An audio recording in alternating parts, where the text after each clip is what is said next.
আমরা বাংলাদেশের সার্বভৌমত্বের মুরব্বী প্রতীক হিসেবে বেগম খালেদা জিয়াকে আনার এখানে অনুরোধ করেছি। আমার শত শত ভাইকে পাখির মতো গুলি করে হত্যা করেছে। আমাদের জীবন থাকতে আমার শহীদ ভাইদেরকে রাষ্ট্রদ্রোহী করে আমরা মারা যেতে পারি না। গত 54 বছরে আমরা রাষ্ট্র বানাইতে পারি নাই। ধানের শীষে ভোট দেওয়ার অপরাধে গৃহবধূকে ধর্ষণ করেছে। ঠিক গত বছর এই সময় যখন আমরা খবর পেয়েছি খুনি হাসিনা পালিয়েছে, তখন থেকে এইরকম উজ্জীবন সারা বাংলাদেশের মানুষ নেমে এসেছিল। গণহত্যাকারী ফ্যাসিস্ট ভারতের সেবাদাস হাসিনার পুলিশ র্যাব তখনও ঠিক এই যখন কথা বলছি এই মুহূর্তেও সাভারে, আশুলিয়ায়, উত্তরায় আমার শত শত ভাইকে পাখির মতো গুলি করে হত্যা করেছে। আপনারা জানেন উত্তরার শহীদ ফাহমিন বিকেল 5টার সময়ও গুলিবিদ্ধ হয়েছে। সে তার মামার সাথে বিজয় মিছিলে গিয়েছিল। বুক পকেটে তার একটা কবিতা লেখা ছিল, সেই কবিতা সহ সে গুলিবিদ্ধ হয়ে সেই ভেজা রক্তে ভেজা কবিতাটা তার মায়ের কাছে এসেছে।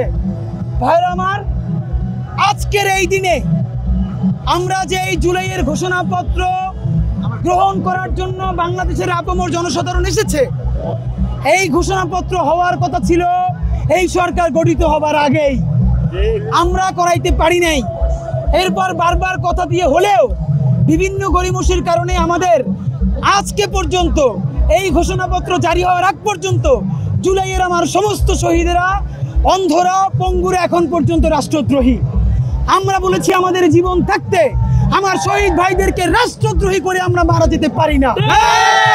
সুতরাং আজকে আমরা জানি যে ঐতিহাসিক ঘোষণাপত্র এখানে পাঠ হবে বিকেল 5টায়। এখন পর্যন্ত এই ঘোষণাপত্রের টেক্সট আমরা কেউ দেখি নাই।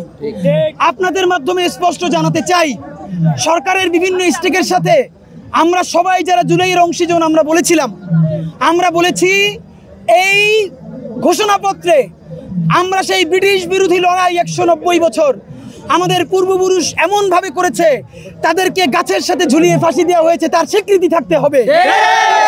190 বছরের যে দীর্ঘ লড়াই, সেই লড়াইয়ের ফলে আমাদের 1947-এর আজাদি এসেছে, সেই 1947-এর আজাদির স্বীকৃতি থাকতে হবে।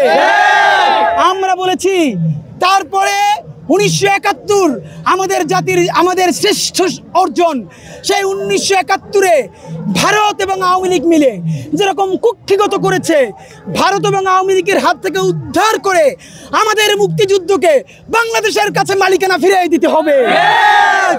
গত 54 বছরে আমরা রাষ্ট্র বানাইতে পারি নাই।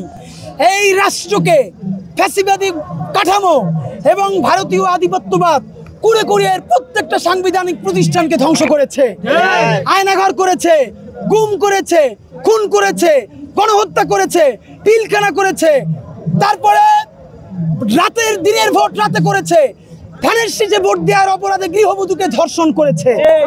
বন্ধুরা আমার, এরকম করতে করতে পাপের পাহাড় জমে গিয়ে সে 2024-এর গণহত্যা চালিয়েছে।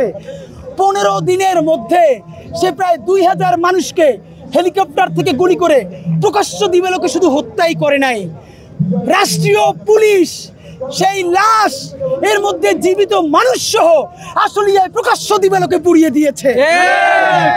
এখন পর্যন্ত সেই ফ্যাসিবাদের পুলিশ কয়জন গ্রেফতার হয়েছে আমরা জানতে চাই। যেই আমলারা দিনের ভোট রাতে করে ডিসি হয়েছিল, তাদের এখন কোথায় অবস্থান আমরা দেখতে জানতে চাই।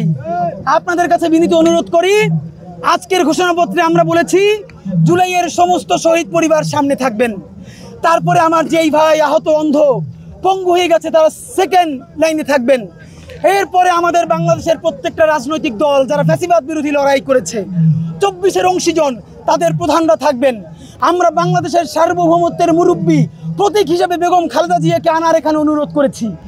তিনি যদি অসুস্থ থাকেন, তিনি হুইল চেয়ারে এসে বসে থাকবেন, তবু এটা আমাদের জাতীয় ঐক্যের প্রতীক হবে। এই ঘোষণাপত্রকে কোনো একক দলের, একক ন্যারেটিভের, একক বয়ানের হিসেবে তৈরি করা যাবে না।